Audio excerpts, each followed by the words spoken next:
Hello, my name is Jessica Ogletree, and I wanted to take some time to talk about the organizational culture that I was a part of and the agency that I worked for. I worked for a 500-bed nonprofit hospital that provided services to the local community. The community was a small southern town that was predominantly middle class, but also included impoverished areas as well. The mission of the hospital was to provide services to all people with particular emphasis on serving the poor. The values of the organization included service to the poor, reverence and respect and compassion for the dignity and diversity of life, integrity, wisdom, and dedication. I wanted to talk about two key aspects of culture: values and norms. Values are described in the textbook as being the foundation of culture. There are formal values, such as the ones listed in the mission statement, and there are informal values as well that influence culture. I worked in case management and social services, and within that department, I worked for a supervisor who really set the tone for the culture of that department. Along with her dedication to observing the values in the mission statement, she also emphasized the values of hospitality and kindness. When patients were directed to social service office, they were often greeted by several people. They were made to feel that they were important and that their concerns were important and that those concerns needed to be addressed. They were allowed into a private room and they spoke with a social worker one-on-one to review their concerns. I remember one day when my supervisor, she took me aside and she said, "Whenever you go into a room, no matter what the person is asking for, try to leave having received thanks for your services.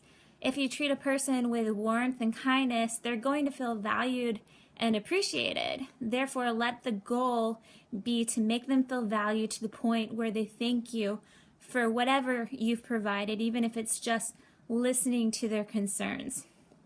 This lesson in hospitality was an integral part of the culture within the social work department and what social workers try to cultivate. However, cultural norms differed in the hospital from floor to floor due to the structure of the organization. So for instance, on women's and children's, their norms on that floor were different than they were on some other floors. In women's and children, it was mostly staffed by nurses. They had more time to spend with patients.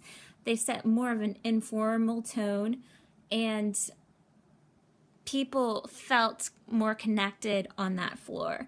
Whereas in, say, brain and spinal cord injury floors, they had a lot of patients.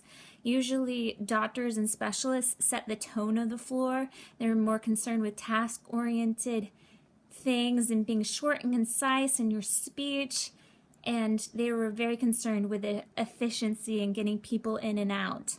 And so when I worked on those floors, I had to cater to those norms that were set by the people that were in those positions of power. And so whenever I go on the floor, I would take with me some values in social work, such as the hospitality and the kindness, but I would have to work within the norms of that floor and work on efficiency and making sure that when I spoke with nurses and doctors on that floor, that my answers were short and concise and to the point, and I spent less time with patients, but still tried to bring about that value of hospitality and kindness. So those are some examples of how norms and how values can really influence culture.